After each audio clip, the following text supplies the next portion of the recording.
Hello दोस्तों, मैं प्रशांत गौतम आज आपके सामने एक 9th क्लास का मोशन चैप्टर का एक छोटा सा टॉपिक डिस्कस करने वाला हूँ।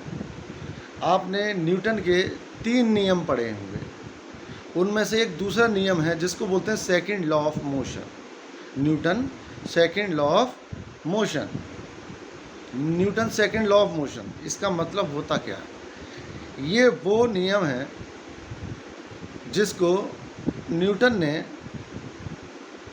3 नियम दिए। न्यूटन ने पहला नियम जिसको लॉ ऑफ इनर्शिया बोला गया, दूसरा नियम जिसको हम सेकंड लॉ के नाम से जानते हैं, और तीसरा जिसको हम एक्शन रिएक्शन के नाम से जनरली जानते हैं। आज हम क्या करेंगे, इसमें जो दूसरा लॉ है, जो सेकंड लॉ है, उसको समझने की कोशिश करेंगे।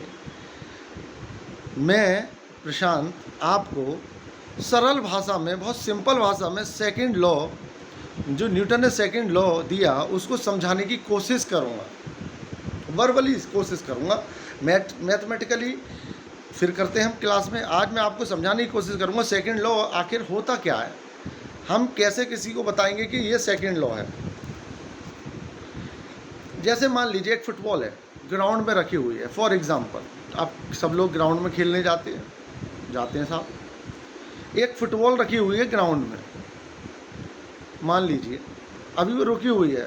आपने क्या किया, उसको हिट किया, पैर से मारा, हल्के से मारा, थोड़ी दूर जा चली गई, रुक गई, फिर और तेज़ मारा, थोड़ा और दूर चली गई, और तेज़ मारा, बहुत दूर चली गई, पूरी जान से मारा, गोल पोस्ट को पार करके चली गई। तो सेकंड लॉ ये कहता है, आप जितना ज़्यादा किसी चीज़ पे फोर्स लगाएंगे, मतलब फोर्स मतलब बल लगाएंगे, हिंदी में बोलते हैं बल, उतना ज़्यादा उसकी वेलोसिटी चेंज होगी, उतना ज़्यादा उसकी वेलोसिटी चेंज होगी। अब वेलोसिटी चेंज कब होगी? मतलब फॉर एग्जांपल, पहले केस में आपने हल्के से लगाया और दूसरे केस में आपने तेज मारा फुटबॉल में लात, मतलब आप फोर्स लगा रहे हैं। लात का मतलब है फोर्स लगा रहे हैं आप लोग, ठीक है। जब आपने उसको हिट किया एक पर्टिकुलर फोर्स के साथ, दोनों में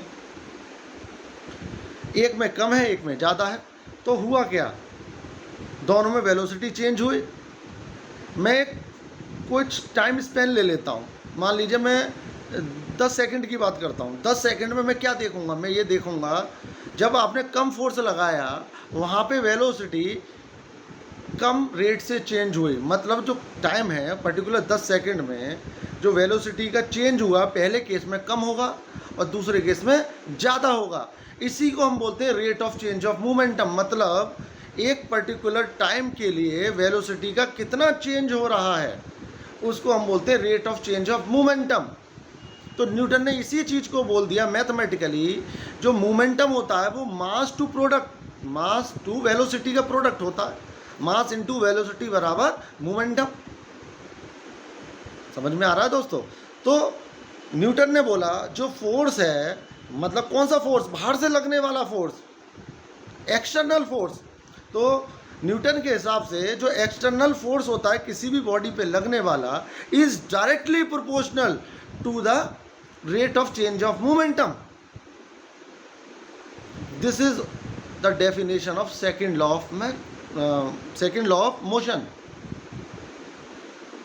सो F is directly proportional to rate of change of momentum. जब हम इसको मैथमेटिकली सॉल्व करते हैं, फाइनल इसके लास्ट एक जो इसका लास्ट एक्सप्रेशन जो निकल के आता है वो ये निकल के आता है, F बराबर एम ए। F बराबर M A is not the definition of second law of motion, it is a expression. अगर कोई आपसे पूछे सेकंड लॉ ऑफ मोशन क्या होता है न्यूटन का, आप जनरली बोल देते हैं F बराबर एम ए, जबकि F बराबर एम ए इसका फाइनल एक्सप्रेशन है।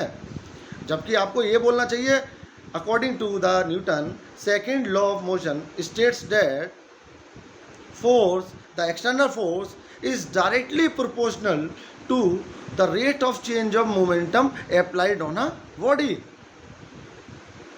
आ रहा समझ में दोस्तों? तो ये सब बातें हैं जो हमको ध्यान रखनी चाहिए। हम लोग जनरली गलत बोल देते हैं, एग्जाम में गलत लिख देते हैं। पूछा है सेकंड लॉ, लिख रहे हैं F बराबर एम ए। ये सब चीज़ें नहीं लिखनी चाहिए हम लोगों को। अगर उसने स्टेटमेंट पूछा तो आपको स्टेटमेंट लिखना चाहिए, अगर उसने न्यूमेरिकल पूछा तो आपको न्यूमेरिकल लिखना चाहिए। तो ये कुछ बातें हैं जो जनरली मैंने नोटिस की हैं स्टूडेंट्स के अंदर। जब आपको सेकंड लॉ ऑफ मोशन को स्टेट करने के लिए बोला जाए तो आप लिखेंगे second law of motion is directly proportional to the rate of change of momentum applied on a body. Okay, so this is all about second law of motion. आगे हम नेक्स्ट वीडियो में मिलते हैं किसी और टॉपिक के साथ। Okay, thank you दोस्तों।